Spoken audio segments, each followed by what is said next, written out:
Hello learners, स्वागत है आपके स्पेक्ट्रम की सीरीज में जिसमें हम बात करने वाले हैं आज चैप्टर 1 की, which is sources for the history of modern India. History जो हमें पता है, आज जो कहानी हमें पता है, हमें कहां से पता है, ये काफी इंटरेस्टिंग है, राइट। कैसे पता हमको ये सारी कहानियां, वेरी वेरी इंटरेस्टिंग। पहला टॉपिक आइए देखते हैं। तो before we start we must know कि ये स्टोरी मैक्रो व्यू अगर हम देखें तो स्टोरी का कैसा दिखता है। नाउ इस स्टोरी में अगर आप देखिए तो हम शुरुआत करते हैं औरंगजेब की डेथ से 1707 और हम एंड करते हैं 1947 जहां पे हमें आज़ादी मिली है। This is independence and this is of course जो पहला पॉइंट हमने मार्क किया, that is death of Aurangzeb, death of Aurangzeb, right. Now तो 1857 तक जो रूल हम पे जो राज्य हुआ है वो राज्य है ईस्ट इंडिया कंपनी का, जो समवेयर कहीं 1757 से चालू हुआ है, 1757 से, और ये ईस्ट इंडिया कंपनी का राज्य है, ईस्ट इंडिया कंपनी। अभी अपने आप में कहानी है कि भाई ये कैसे जो है इस तरह से यहां तक पहुंची, उसकी क्या सोच है, क्या फिलॉसफी, क्या कर रही है, राइट। फिर यहां से टेक ओवर कर रहा है ब्रिटेन, और ये बाकी का जो राज्य है ये ब्रिटेन का डायरेक्ट रूल है।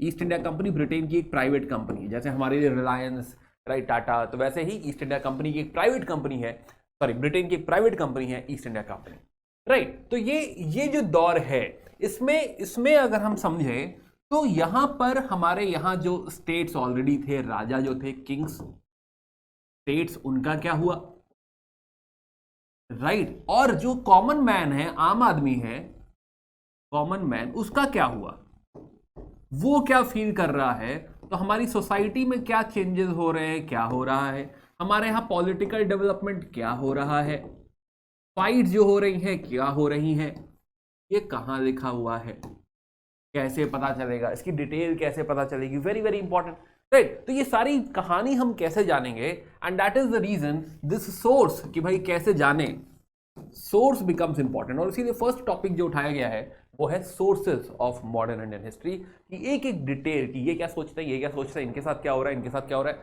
राइट, है ना, प्रिंसली स्टेट्स के साथ क्या हो रहा है, ये सारी बातें आपको सोर्सेज ऑफ हिस्ट्री में समझ में आएंगी। तो सोर्सेज ऑफ हिस्ट्री हम यहाँ दो पार्ट में समझेंगे। एक तो ऑफिशियल पार्ट जो है, ऑफिशियल, कि सरकार क्या चाहती थी, सरकार क्या कह रही है, उनका क्या पर्सपेक्टिव है, और दूसरा क्या है, आम आदमी, कॉमन मैन, भाई वो क्या फील कर रहा है, राइट। तो सबसे पहले इसको टेकअप करते हैं, फिर समझते हैं कि क्या हो रहा है।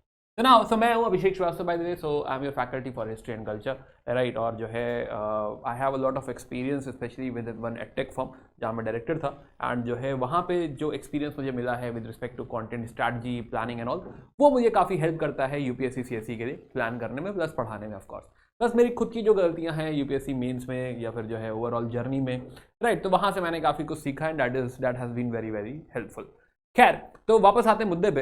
तो पहला चीज जो हमें दिख रहा है वो ऑफिशियल रिकॉर्ड्स की हम बात करेंगे, हम आर्काइव्स की बात करेंगे। नाउ आर्काइव्स बेसिकली क्या है कि वो फाइलें है ना, ये कुछ नहीं है, फाइलें हैं भाई, फाइलें सुनते हो ना तुम, फाइलें, तो ये फाइल है जो कि मे बी कोई डॉक है, कोई रिकॉर्ड है, राइट। तो इसमें जरा एक बार किसी फाइल को समझ लेते हैं तो हमारे लिए कहानी काफी आसान हो जाएगी। और जरा एक फाइल टेकअप करते हैं। एक फाइल अगर तुम देखो कि लेट से मिनिस्ट्री से एक फाइल आई और उसमें लिखा हुआ है कि आपको स्कूल्स बनाने हैं, किसी डिपार्टमेंट के पास ये फाइल आ गई, आपको स्कूल्स बनाने। अब क्या होगा, अब इस डिपार्टमेंट में डिस्कशन चालू होगा, भाई कितना बजट, फिर जाएगी किसी के पास इतना बजट है, फिर होगा अच्छा कितने स्कूल्स, ओके, ये भी कोई लिख के भेजेगा, फिर होगा वेंडर कौन है, राइट, ये भी डिस्कशन होगा, फिर होगा ये क्यों कर सकते हैं, क्यों नहीं कर सकते हैं, ये भी डिस्कशन होगा, राइट। ये होगा कि भाई कितने बच्चे, number of students, etcetera etcetera, है ना, इस तरीके का काफी इसमें फाइल आगे पीछे घूमेगी, तब कहीं जाके धीरे धीरे स्कूल चालू होगा, तब कहीं जाके धीरे धीरे स्कूल बनेंगे, और ये सारा प्रोग्रेस यहाँ पे लिखा हुआ होगा।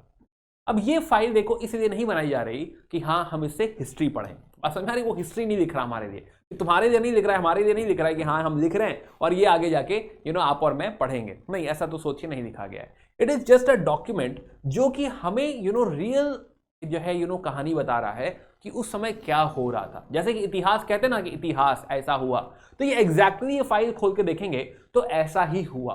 क्या इसमें कोई भावनाएं, कोई फीलिंग, समथिंग अटैच्ड है? नहीं। तो ये हमारे लिए एक clear cut fact, clear cut source create होगा कि अगर हम पढ़ लें तो हमें पता चल जाएगा कि उस समय क्या हुआ था, हमें ज्ञान मिल जाएगा, काफी ज्ञान मिल जाएगा हमको, राइट। लेकिन ये जो नॉलेज है, ये नॉलेज, और यहीं पे ये बात क्लियर कर लेते हैं। ये नॉलेज, इस नॉलेज के भी लिमिटेशन है, राइट लिमिटेशन। क्या 100% बातें पेपर पे आ जाती है? We will realise no. Second बात, डिपेंड करता है कि पेपर पढ़ कौन रहा है। तो हमारा जो सेकेंड चैप्टर है विच इज अप्रोच, वो हमको क्या समझाएगा कि एक व्यू ये हो सकता है जो कहे कि जो है अंग्रेजों के टाइम में ऐसा कोई स्कूल बन रहा था, एजुकेशन हो रहा था, वाह भाई वाह, मजा ही आ गया, एजुकेशन पे ध्यान दिया, राइट, एजुकेशन पे स्कूल्स बनवाए, कितनी बढ़िया बात है ना, एकदम अच्छी फीलिंग आ गई हमको, है ना, कोई तारीफ कर सकता है। दूसरा व्यू क्या हो सकता है? दूसरा व्यू बोले कि अच्छा इतने नंबर ऑफ स्कूल्स बस कम, है ना, कि खाली 100 ही स्कूल बनवा रहे हो, है ना, ये कोई सरकार की जिम्मेदारी हुई? सरकार क्या खाली 100 स्कूल बनवाती है? गलत, ये कौन सी एजुकेशन की जिम्मेदारी है? तुम तो एक्सप्लॉइट कर रहे हो, अपना फायदा उठा रहे हो। तीसरा व्यू क्या हो सकता है? तीसरा व्यू हो सकता है कि इस पूरे उसमें वुमेन कहाँ है, फीमेल एजुकेशन की बात कौन करेगा, क्या फीमेल को जो है कोई फैसिलिटी प्रोवाइड करी गई है, क्या एक्सेस टू एजुकेशन फीमेल का है? So now there will be an number of approaches to the same file. जो हम फाइल पढ़ रहे थे कि हाँ स्कूल बना है, there will be an number of approaches, right. But हाँ, पहली चीज क्या है? सोर्स। अब उसको देखने का तरीका बहुत सारा हो सकता है, हम जिस तरह का अप्रोच पकड़ेंगे हमारा देखने का तरीका बदल जाएगा।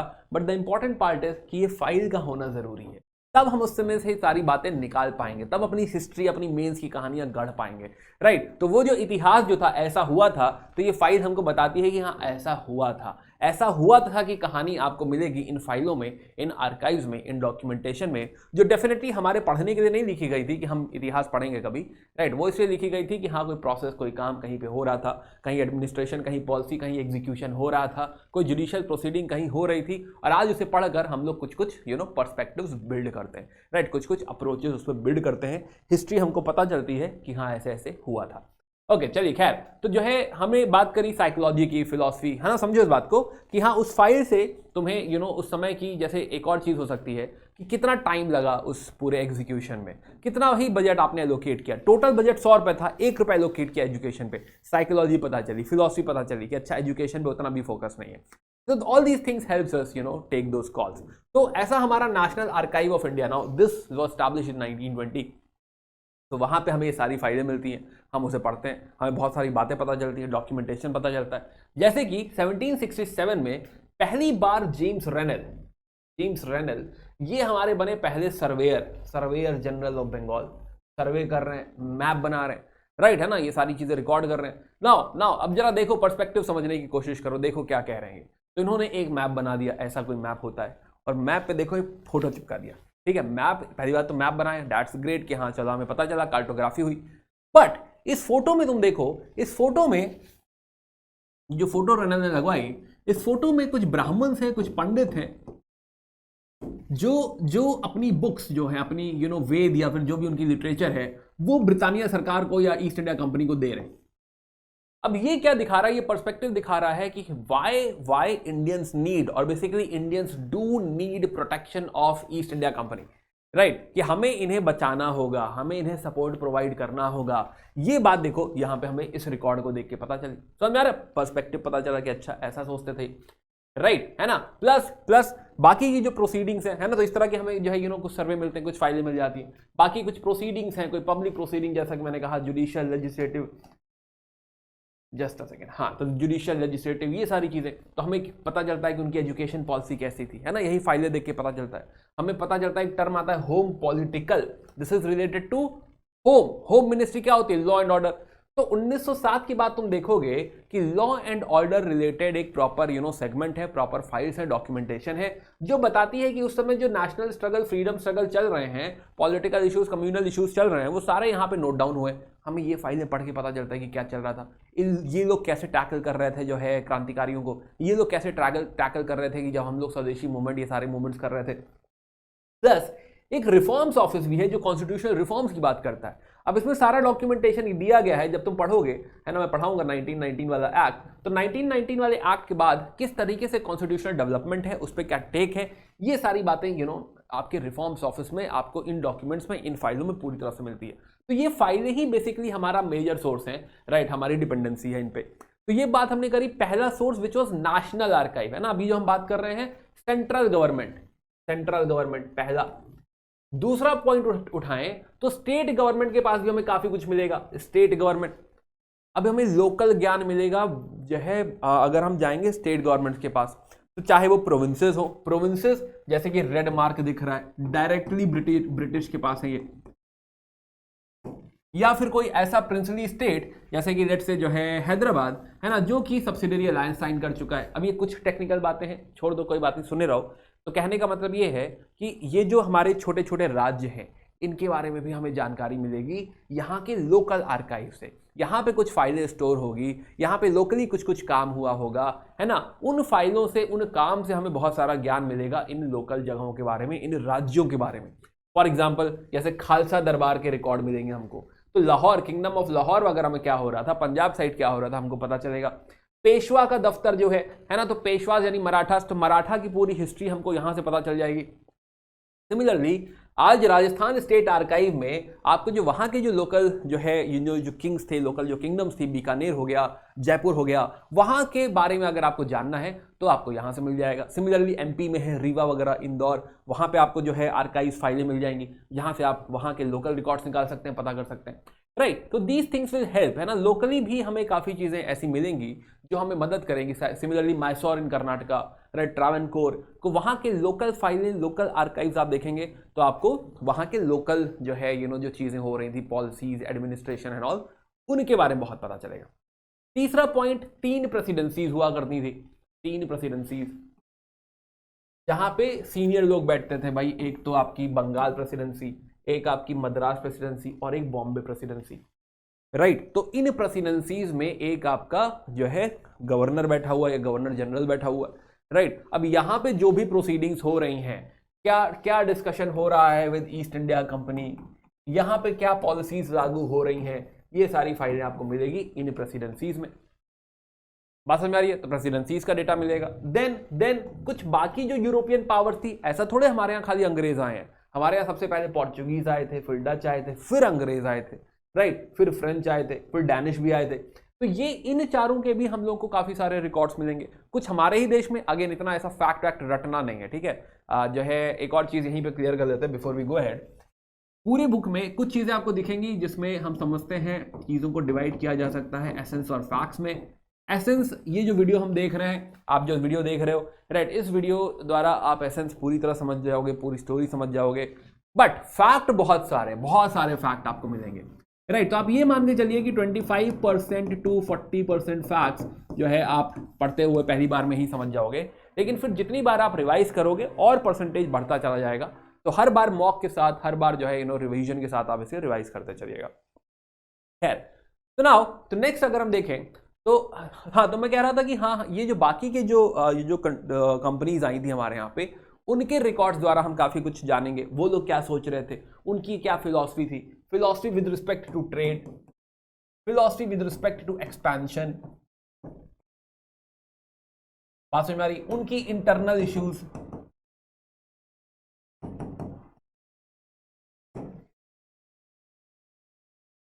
ओके। सो नाउ तो जो है आगे अगर हम देखें तो जुडिशियल रिकॉर्ड्स, अब जैसे जुडिशरी है तो जुडिशरी का क्या अप्रोच है, कितने टाइम में जो है वो अपना डिसीजन दे रहे हैं, किस तरह का डिसीजन दे रहे हैं। तो this will tell us a lot about society, right, है ना। प्लस जो जुडिशियल प्रोसीडिंग्स हैं, तो लॉ किस तरह का ऑपरेट हो रहा है नॉल, तो स्पेशली सोसाइटी के बारे में, है ना, सोशल कंडीशन जो है थोड़ा कुछ हद तक इकोनॉमिक कंडीशन है नॉल। तो सोशियो इकोनॉमिक कंडीशन आप कह सकते हैं कि जुडिशियल रिकॉर्ड्स जो केसेस पे जो काम किया गया है उनसे पता चलेगा।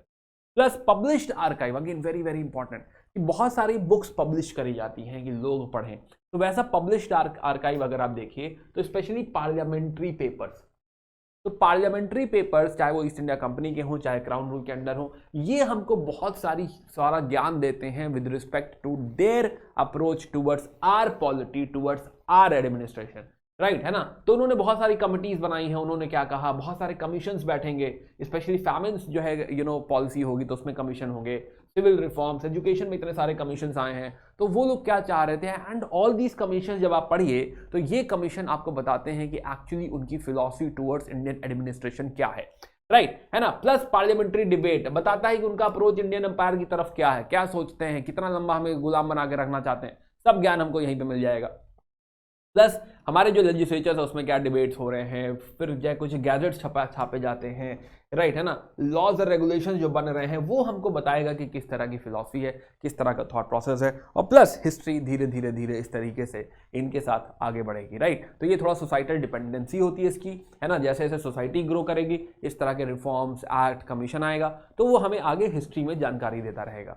तो दिस इज हाउ ये जो ऑफिशियल जो चीज़ें हैं हमें हेल्प करती हैं हिस्ट्री को जानने में, हिस्ट्री को समझने में। हमने अब तक जो चीज़ें देखी, हमने जाना एक तो सेंट्रल गवर्नमेंट आर्काइव, दूसरा हमने स्टेट गवर्नमेंट प्रिंसली स्टेट्स वगैरह के देखे कि उनसे बहुत कुछ मिल जाएगा हमें, तीसरा हमने समझा कि प्रेसिडेंसीज का डॉक्यूमेंट बहुत सारा है, फिर बाकी की जो यूरोपियन पावर्स है, पोर्चुगीज वगैरह, yes that will be helpful, judicial records and published archives. तो नेशनल फीलिंग, जो नेशनल बेसिकली ऑफिशियल फीलिंग तो हमने जान ली, ऑफिशियल रिकॉर्ड्स जो थे वो हमने सारे जान लिए, बट क्या तुम सोच के देखो कि आज के दौर में सरकार क्या कर रही है, सरकार क्या चीजें पब्लिश कर रही है, सिर्फ वही मैटर करता है क्या? मैं और तुम मैटर नहीं कर रहे क्या? मुझे कैसा लग रहा है, हमें कैसी फीलिंग आ रही है सोसाइटी में क्या ट्रेंड चल रहा है, राइट है ना, सोसाइटी खुश है, दुखी है, क्या है, क्या ये सब मैटर नहीं करता? ये कौन बताएगा? क्या ये यहाँ पे पता चल पाएगा? बहुत ही लिमिटेड ज्ञान मिलेगा हमको यहाँ से। दैट मीन्स हमको एक सेकेंडरी सोर्स भी चाहिए होगा। हमें कोई बताए कि इंडिया आओ तो मजा आ जाता है, राइट, कोई कहे कि आहा यहाँ घूमने जाओ बहुत बढ़िया जगह है, राइट, वहाँ गए थे ऐसा हुआ, कोई ऐसी ट्रैवल डॉक्यूमेंट, कोई ऐसी चीज़ें हो जो हमको इस तरह का ज्ञान दे, कोई बताए कि लोग खुश थे, नहीं थे, क्या प्रॉब्लम फेस कर रहे थे, राइट, भुखमरी थी तो कैसी थी, कितनी कितनी वाइड स्प्रेड थी, राइट है ना, ये सारी बातें हमें, ये सारी डिटेल्स कोई तो दे दे, है ना, तो वो हमें ज़रूरत होगी। तो वो कैसे पता चलेगा? अब उसके लिए हम अपना हमें थोड़ा और ढूंढना पड़ेगा और समझना पड़ेगा। तो अब आते हैं अगले मुद्दे पर, which is contemporary and semi contemporary works. हमें ऐसे बहुत सारे काम मिलेंगे, ऐसी बहुत सारी चीज़ें मिलेंगी, चाहे किसी का ट्रैवल मिल जाएगा, हमको फोटो वगैरह देखेंगे ट्रैवल का, अच्छा ये घूमने गया था, राइट है ना, किसी की बायोग्राफी मिल जाएगी जो हमें उस समय के बारे में बताएगी, राइट। सिमिलरली हम किसी का इंटरव्यू ले लेंगे, पेंटिंग मिल जाएगी, पेंटिंग अच्छा ये उसी समय का तो छपा गया है, आह ठीक है, पेंटिंग हमें हेल्प करेगी, है ना, कोई ऐसी नॉवल मिल जाए जो सोसाइटी में लिखी गई हो, तो ये बड़ा हेल्पफुल रहेगा। तो आइए एक जर्नल उठाते हैं। तो सबसे पहले हम उठा रहे हैं कुछ जर्नल्स को। तो हमारे यहाँ बहुत सारे क्रिश्चियन मिशनरीज आए थे और उनका जो एम था वो था एवेंजलाइज करना, राइट है ना, एवेंजलिकल एम लेकर आए थे कि भाई क्रिश्चियनिटी को स्प्रेड करना है। अब इसमें दो नाम आते हैं, एक बिशप हेबर की जर्नल है एंड देन एबे दुबोइस का हिंदू मैनर्स एंड कस्टम्स, है ना। ये दो किताबें, ये दोनों ही मिशनरीज हैं और इनका तुम नाम भी अगर देखो तो हिंदू मैनर्स एंड कस्टम्स, कहीं ना कहीं ये जो है बात करना चाहते हैं क्रिश्चियनिटी की, स्प्रेड ऑफ क्रिश्चियनिटी कैसे होनी चाहिए। सिमिलरली ट्रैवल डॉक्यूमेंट्स कि हम कहीं गए, हमको कैसा लगा, राइट है ना, जॉर्ज फॉरेस्टर हैं, बेंजामिन हाइन हैं। अब यूपीएससी कुछ इस तरह की बुक्स और उनके राइटर पूछ लेता है। Narrative of a visit to the court of Sindh किसने लिखा है, राइट, ऐसा करके पूछेगा, James Burnes. Travel into Bukhara, कोई बुखारा गया हुआ है, Alexander Burnes, right. Then diary of the, ये कोई अपर इंडिया में घूम रहे हैं, CHGC डेविडसन।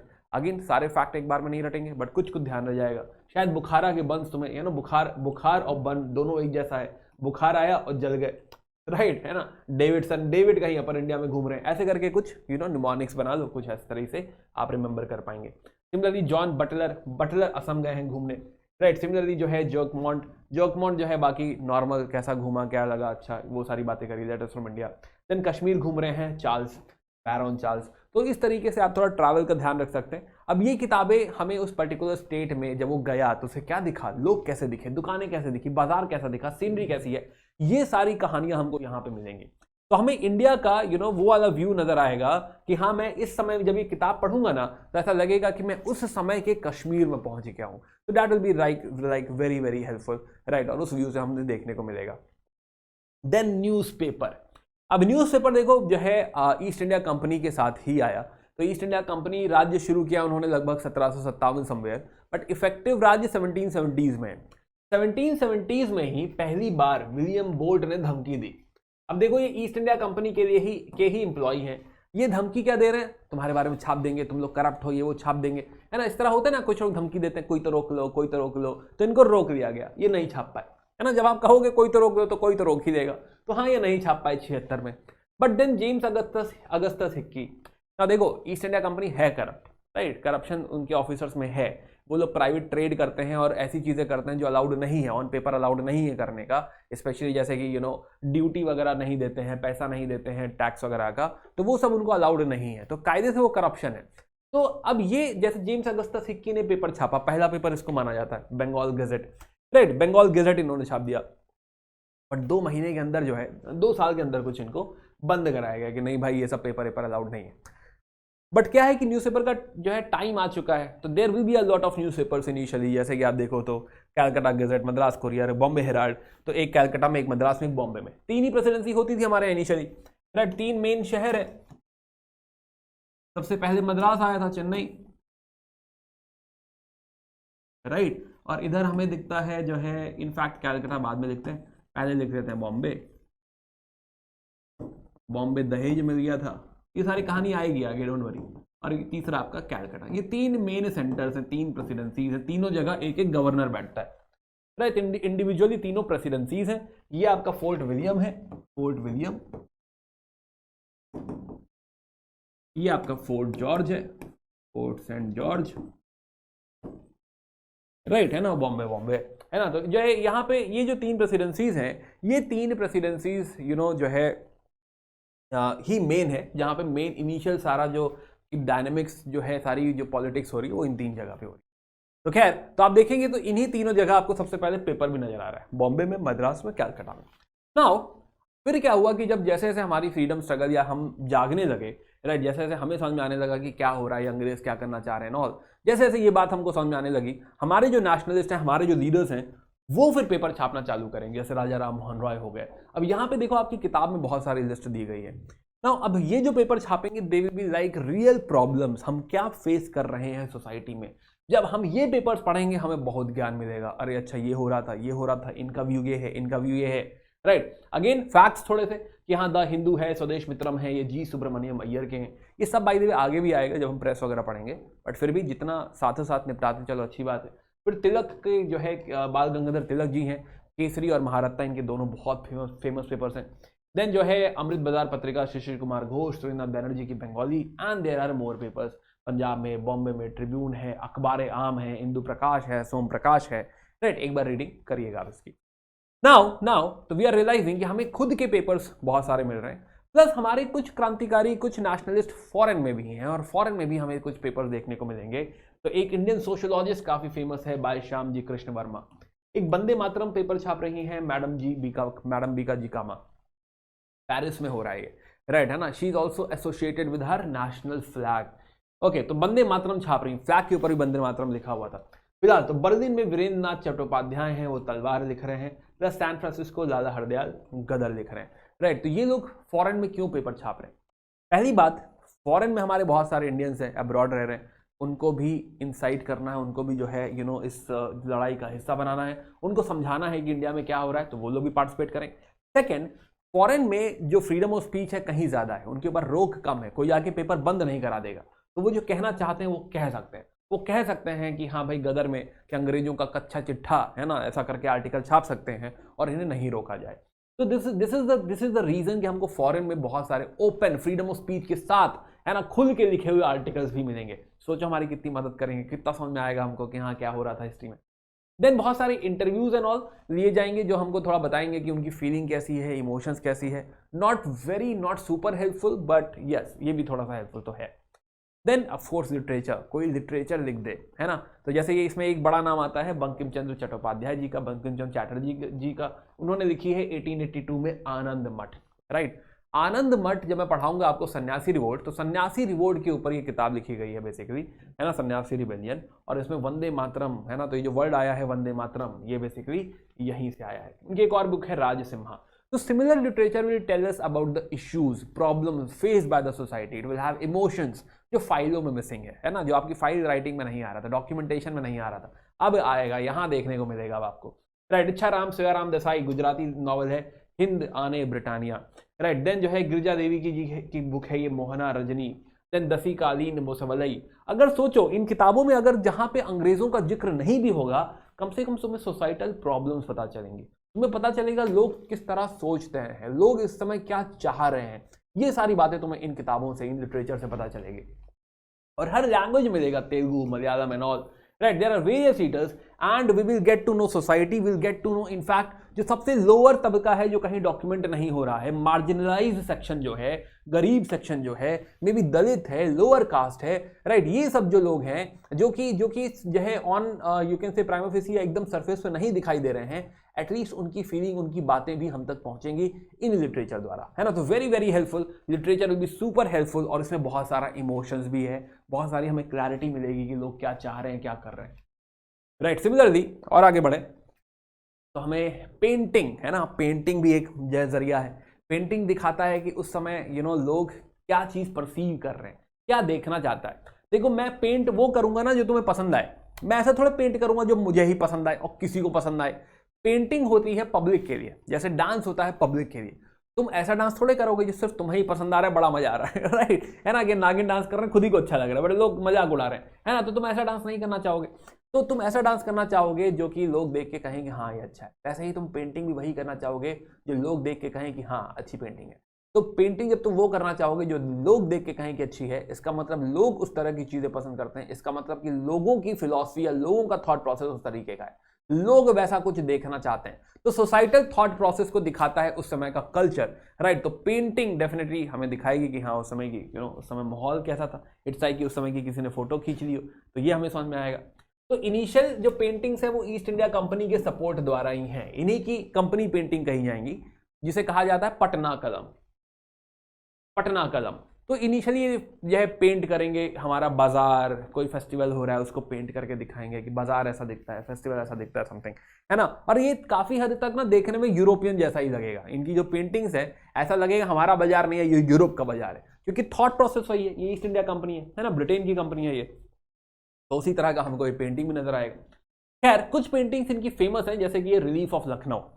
तो 1857 के बाद जब जो है लखनऊ को इन्होंने वापस कैप्चर किया तो दिखाया कि देखो रिलीफ ऑफ लखनऊ, लखनऊ कितना रिलीफ हो गया है, हमने उसे बारबेरियन से बचा लिया है, राइट। पीछे देखो धुआं टाइप का उठ रहा है कि हाँ व्हाइट धुआं, चीजें सेटल हो गई हैं, राइट, लोग रिलैक्स्ड हैं, लोग हाथ मिला रहे हैं कि हाँ चीजें सॉर्टेड हैं, राइट, हो गया काम, हो गया, हम वापस लखनऊ जीत गए हैं। तो इस तरीके का आपको माहौल यहाँ पे फीचर होता हुआ दिखाई देगा, relief of Lucknow. This is by Thomas James Barker. Then 1857 की ही एक और पेंटिंग है रिवोल्ट की, जहां पे दिखाया जा रहा है कि ये अंग्रेज महिलाएं हैं और ये डरी हुई हैं, राइट, है ना, क्योंकि 1857 का माहौल थोड़ा सा जो है बहुत ही क्रूड है ना, बहुत ही भयावह है, और दैट इज द रीजन कि लोग डरी हुई हैं कि हाँ कुछ भी हो सकता है ना, कुछ भी इनके साथ यहाँ पे पॉसिबिलिटी है। और ऐसे में पीछे दरवाजा खुलता है और दरवाजे से दो अंग्रेज सोल्जर्स सेवियर की तरह बचाने के लिए यहाँ पे एंट्री कर रहे हैं। तो ये नरेटिव बिल्ट किया जा रहा है यूरोप में, ब्रिटेन में, कि 1857 की जो रिवोल्ट थी वो हमारे एंगल से जो है बारबेरियंस की रिवोल्ट थी या फिर सपॉय म्यूटिनी थी, राइट, और उसको कंट्रोल किया गया है, उसको संभाला गया है ना। और देखो किस तरीके से उन्होंने रिलीफ किया, तो ये नरेटिव बिल्ड किया जा रहा है बाय दिस पेंटिंग। समझ रहे हो कितना इंपैक्ट हो सकता है पेंटिंग का, राइट, है ना। सिमिलरली आगे कालीघाट पेंटिंग आती है। कालीघाट पेंटिंग्स बात करती हैं उस समय की माइथोलॉजिकली लोग क्या पसंद कर रहे हैं, प्लस उस समय की सोसाइटी में क्या चल रहा है ना। हमें भी ऐसी कोई पिटाई हो रही होगी, है ना, कि आप पिटाई कर रहे हो सकता है हो रहा तो हाँ फिलहाल जो है हमें पेंटिंग्स के बारे में पता चलता है, या with all due respect to the painter and the painting, right, है ना। देखो अगेन अब ये मत कहना सर ये कैसे आपने मजाक उड़ा दिया, अरे मैं अज्ञानी हूँ, मुझे पेंटिंग का ज्ञान नहीं है, मैं कुछ भी कह सकता हूँ, राइट, है ना। कोई भाई पेंटिंग का ज्ञान भी तो होना चाहिए ना, है ना, तो दिल पे मत लेना है बात है। चलो फिर फिलहाल हमारे कुछ नेशनलिस्ट पेंटर्स जो है उभरेंगे, और नेशनल फ्रेम में हमें कुछ पेंटर्स जो है नजर आएंगे, जिसमें एक नाम आता है नंदलाल बोस जी का। एक और बड़े फेमस पेंटर है राजा रवि वर्मा। तो राजा रवि वर्मा की आप ये पेंटिंग देखिए, देन ये जो दोनों पेंटिंग है राजा रवि वर्मा की हैं, तो उस समय का थॉट प्रोसेस पिक्चर्स हमें दर्शाई दे रही हैं। ये है हंस दमयंती, 1910 में पेंट हुई है। ये यशोदा और कृष्ण है, राइट, ये भी 1910 के आसपास ही है कहीं, राइट। और ये नंदलाल बोस जी की पेंटिंग है न्यू क्लाउड्स, नए बादल कुछ आए हैं, by Nandlal Bose. Then Shiva drinking the world poison by Nandlal Bose. फिर हमें कॉन्स्टिट्यूशन के ऊपर भी उनकी कुछ पेंटिंग्स देखने को मिलती है। जब मैं कल्चर में कभी पेंटिंग्स पढ़ाऊंगा तो हम बात करेंगे डिटेल में कि क्या थॉट प्रोसेस है, क्या कल्चर। तो इसी के साथ हमने ये पूरा थॉट प्रोसेस समझ लिया है, राइट, पूरी बात समझ ली है कि हाँ हमें सोर्सेज, हमारी ये पूरी हिस्ट्री जो हम गढ़ रहे हैं, पता कहाँ से चला, है ना। आप पूछते हो ना कभी सर आपको ये कैसे पता चला, ये पता ही कैसे चला होगा, तो हाँ ऐसे ही पता चला होगा। This is the way we know. NCERT में आपको बहुत सारे बॉक्सेस मिलते हैं, किसी की चिट्ठी के, किसी के कहे हुए, राइट, वो यही सबसे आ रहा है, यही सब कलेक्शन है जो हमको सारे बातें यहाँ पे बताती है।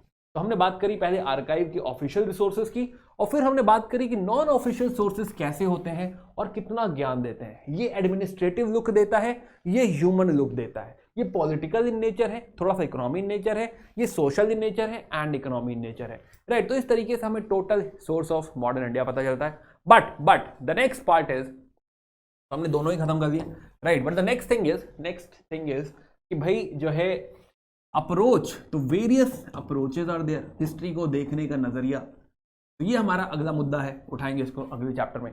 मीनवाइल आपको क्या करना है, आपको ये वीडियो पूरा देखना है। अगर आपको नोट्स बनाने से आपको फायदा होता है, आपको लगता है कि मैं नोट्स बनाऊंगा तो मैं बहुत अच्छे से पढ़ पाऊंगा, यस, तो फिर आपको नोट्स ही बनाना है ना। और जो है otherwise supplement this by NCERTs की क्विक रीडिंग कर लेंगे तो आपको अच्छा रहेगा। Plus of course this spectrum summary, तो हाँ स्पेक्ट्रम जो है इसके साथ चैप्टर दर चैप्टर आप खत्म करते चलेंगे। तो जब तक मैं ये एक सीरीज खत्म करूंगा, मंडे टू फ्राइडे हम प्लान कर रहे हैं कि डेली एक एक वीडियो एक एक चैप्टर आएगा, राइट। तो मान के चलिए कि हाँ 1 महीने 1.5 महीने में जो है ये सीरीज फिनिश हो जाएगी और पूरी मॉडर्न इंडिया आपकी end to end cover to cover जो है खत्म हो जाएगी। तो ये वन स्टॉप सॉल्यूशन होगा आपका मॉडर्न इंडिया के लिए। आई होप आपको समझ में आ गया होगा कि हम किस तरह आगे बढ़ने वाले हैं, राइट। क्या मेरा अप्रोच है टुवर्ड्स हिस्ट्री, अभी और क्लैरिटी आएगी, ये तो बहुत छोटा टॉपिक था, पढ़ेंगे आगे, करेंगे डिस्कशन। चलिए तो बाकी मिलते हैं इन द नेक्स्ट वीडियो, बात करेंगे approaches towards modern India. Please do let us know in the comment section कि हाँ ये आपको कैसा लगा। और जो है मोड ऑफ स्टडी यही होने वाला है, दिस इज लाइक कि हाँ थोड़ा सा इंग्लिश में लिखा होगा, मैं ऐसे हिंदी में बोल रहा हूँ, तो बाइलिंगुअल इसको इंग्लिश बोलता हूँ मैं, तो इंग्लिश में हम लोग इसको डिस्कशन को रखेंगे, राइट, है ना। But do let us know your suggestions in the comment, your overall feelings in the comment, your feedback highly appreciated, right. And please do like the video and share with your friends, ताकि वो लोग भी series से जुड़ सकें, ठीक है। तो जैसे जैसे देखो इसे पाइल अप मत होने देना, जैसे जैसे मैं पढ़ा रहा हूँ वैसे वैसे आपकी वीडियोस खत्म करते रहना, ताकि जो है बैकलॉग ना क्रिएट हो, वरना पूरी किताब का बैकलॉग क्रिएट हो जाएगा। अगर आप बाद में देख रहे हैं कोई बात नहीं, है ना, plan it, may be 1 day 1 video at a day या बिंज वॉच, जैसा भी आप जो है इसको फॉलो करना चाहें फॉलो कर सकते हैं। Thanks lot, bye bye, take care, good day.